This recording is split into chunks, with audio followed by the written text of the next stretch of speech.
Tako kot so brali tam na Radiu Ljubljana. In to se je meni začelo s časoma zdeti malo zoprno. Eno leto so tako brali približno in sicer Tone Bertoncev, Karmen Gradišek, Neva Zajc, Vladimir Rabzelj. Na kar sem prišel jaz, ta moja tako zvana malenkost, leta 70.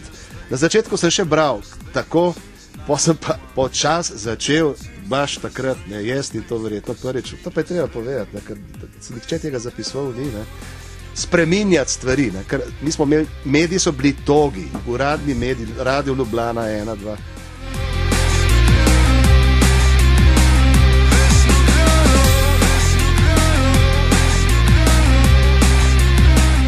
Živijo Nada Vodušek, kako je po 20 letih spet delati na Radiu Študent? Ja, lepo, super, fajn. Mislim, na začetku sem bila malo prestrašena, ne prestrašena, ampak kaj pa jaz tle delam, ampak pol se pa film zavrti nazaj ali pa naprej, ali pa v bistvu pač whatever, pa ti je fino, Veš, ker si enkrat zasvojen z mikrofonom, ostaneš to celo življenje, Po mojem lahko še v domu upokojencev pa pridejo, pa bom še kaj povedala z največjim veseljem. Boš imela oddajo brez panka, mi živeti ni. Ja, sej po mojem, takrat sem še ni to poslušala. Še ni živeti brez panka? Glej, ja, v bistvu, seveda, sej punk je vse, punk je vsaka dobra muzika, Torej, kdaj si bila ti pravzaprav na radiju, pa kaj točen si počela? Lej, tam od konca 70-ih let, pa tam mislim, da nekje do 89. Če mi spomin ne vara, se veš, mi ljudje v letih imamo že slab spomin. Ne, veš kaj, ja, delala sem vse živo, ampak to je bila takrat praksa, da smo se vsi svaljkali malo v glasbeni, pa smo šli malo delati v kulturo, pa začela sem kot špikarca, Potem sem bila pa v različnih redakcijah, pa sem pisala tekste, pa delala radijske igre, pa glasbene opreme, pa oddaje, tako, pač vse, kar me je zanimalo, v resnici. Pa Radio Študent, ko kaj dosti spremljaš še zdaj? Ja, ga poslušam, v bistvu je to edina radijska postaja, ki jo sploh lahko poslušam, ampak tudi Radio Študent ne zmeraj, ker pač mi ni vsa muzika, ki se zdaj vrti toliko všeč, pa me včasih tudi zmotne, ampak ja, lahko rečem brez sprenevedanja in brez udvaranja, da je Radio Študent v bistvu še edini, ki se mi ga zdi vredno poslušati. Seznam legendarnih glasov etra Radia Študent je dolg. Igor Vidmar se je na RŠ-u pojavil v začetku 70-ih in sicer kot novinar aktualno-političnega dogajanja, kot izvedenec za glasbo se je proslavil šele kasneje. Leta 1979 je dobil svojo oddajo Rock Fronta in jo vodil 10 let.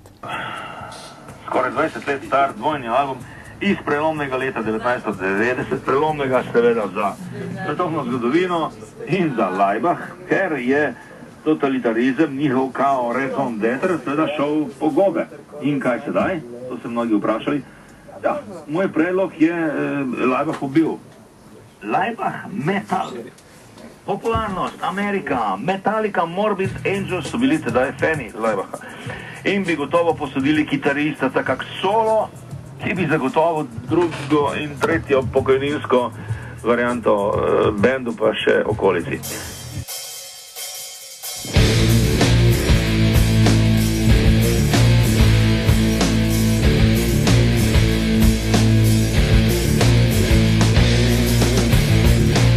Jonas Žnidaršič je verjetno največja zvezda tehnične ekipe RŠ-a vseh časov. Kot špiker je zaslovel predvsem svojimi interpretacijami Shakespearjevih dram. Torej, 89,3 MHz v stereomehaniki na Radio Študent. Ime mi je Jonas Žnidaršič. Kaj delaš? Kot je ime? Zdravo, Polona. Zdravo, Polona, Jonas me veseli. Iščem muziko, veš, tako se mi zdi, da sem se naenkrat predstavil času nazaj, ker prav poznam vse te, da bi vedel vrstni red, veš, gledam, tako me vse spomne, te plate. Ker smo delali mi glasbene opreme, veš, je bilo to manj tega, ampak so bili same plate, ne se delali, in pa si nekaj kar vedel približen, kje kaj je, veš. Ok, kako pa drugače pripravljaš se za naše tako kot se spodob. Potovanje v času nazaj, ena urca programa, tako kot je včasih bil. Pa ti si delal še pol, kaj je bil v letih? Ja. Upa zgledam zdaj tle. Drugače, tam je bilo bolj, meni je bilo tisto bolj všeč, ki so bili kakak klet, underground, Tle mi gre že na kurac, moramo v stolnicah kot hoditi. Veš, fuck. Halo? JJ Cale, ne, John Cale.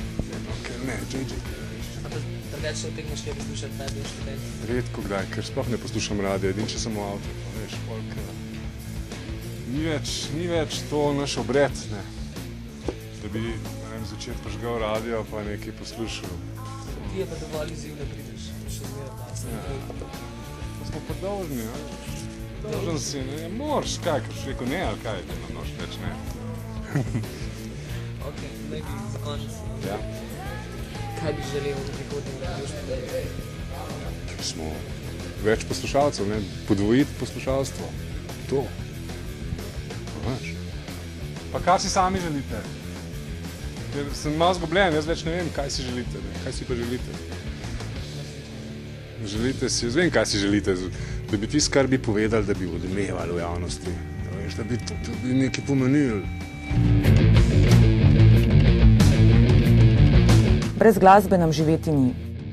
Radio Študent kot radijski medij sigurno tekom svojega delovanja skozi svojo glasbeno podobo vzpostavlja neke povsem druge parametre, kot so značilne za glasbene podobe prej in danes v radijskem mediju na Slovenskem.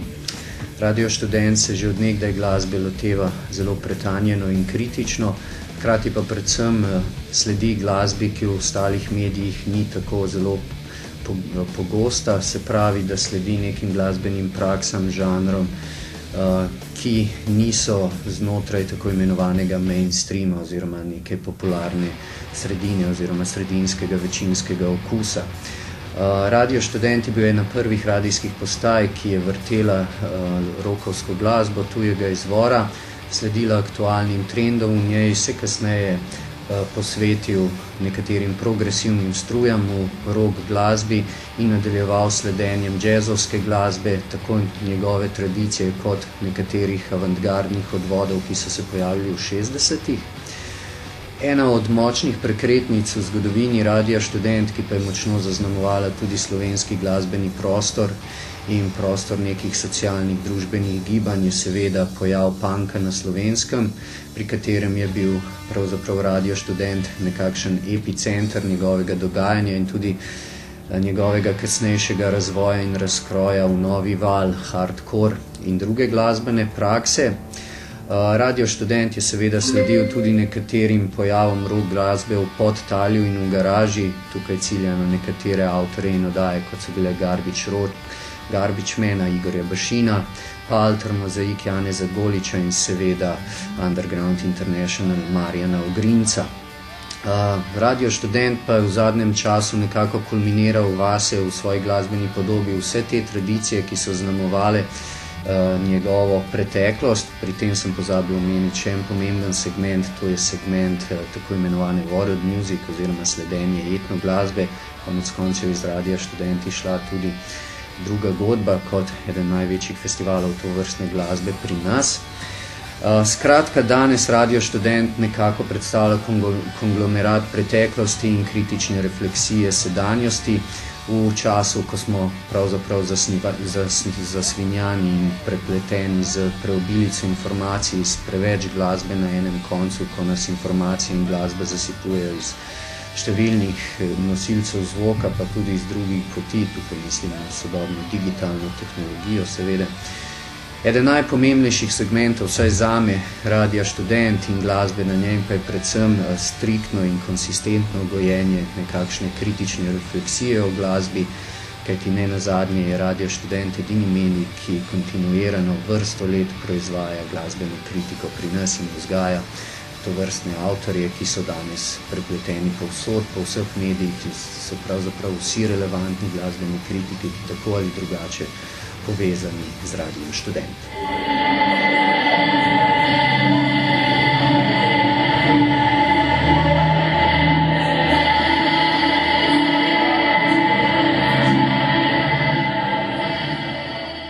V reinvenciji radija so razmišljali, da je radio bolj sodoben medij od recimo televizije. Radio, kot ga poznamo, se bo prej ali slej spremenil, če ne v pogledu svojih tradicionalnih form in vsebin, pa gotovo v pogledu načina njihovega prenašanja. Ob 40-letnici Radia Študent so v Kapelici postavili multimedijsko platformo.